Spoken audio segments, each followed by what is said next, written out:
Good evening, everyone.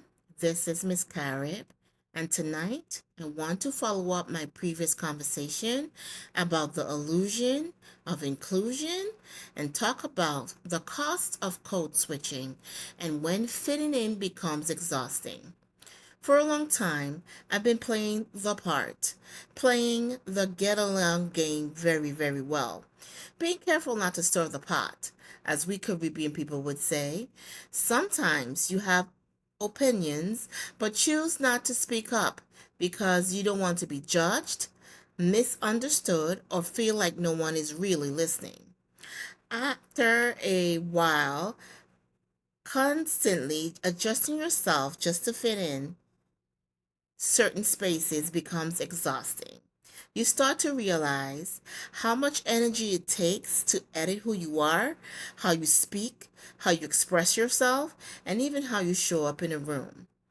Everything I'm sharing tonight is based on my own experiences and observations. When you work a typical 8 to 5 job, many of us feel like we are wearing a mask. It's the yes ma'am and no sir, making sure you come across as pleasant and non threatening. You're thinking about your tone, your words, and sometimes even softening your accent so people will understand you or feel more comfortable. That right there is code switching. Now, Caribbean people usually raised with strong manners. We greet people with a good morning or a good afternoon when we enter a room. That's part of our culture.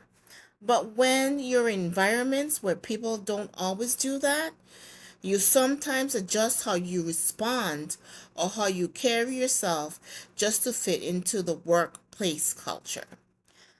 But here's where the exhaustion comes in. You start to feel like you are constantly switching between two versions of yourself: the professional version people expect, and the culture version of who you really are. Another example of code switching is how Caribbean people communicate. We often speak with emotion, passion, and gestures. That's part of how we express ourselves. Sometimes Americans don't always understand that the style of communication that's our style of communication, and many see it differently, even though it's not meant to be threatening. It's simply part of our culture. Because of that, some of us were taught to be careful. Watch your tone, watch your gestures, and be mindful how you come across.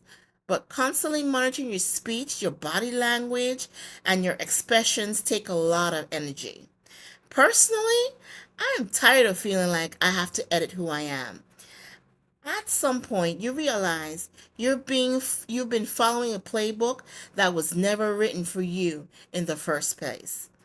And for me, I'm ready to throw away the playbook and just be myself.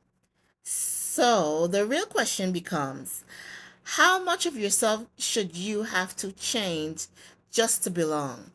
Tell me about your experiences in the comment section, and don't forget to like, share, and subscribe to the channel. I can't wait to hear your thoughts on this topic. Enjoy the rest of your evening. Good night.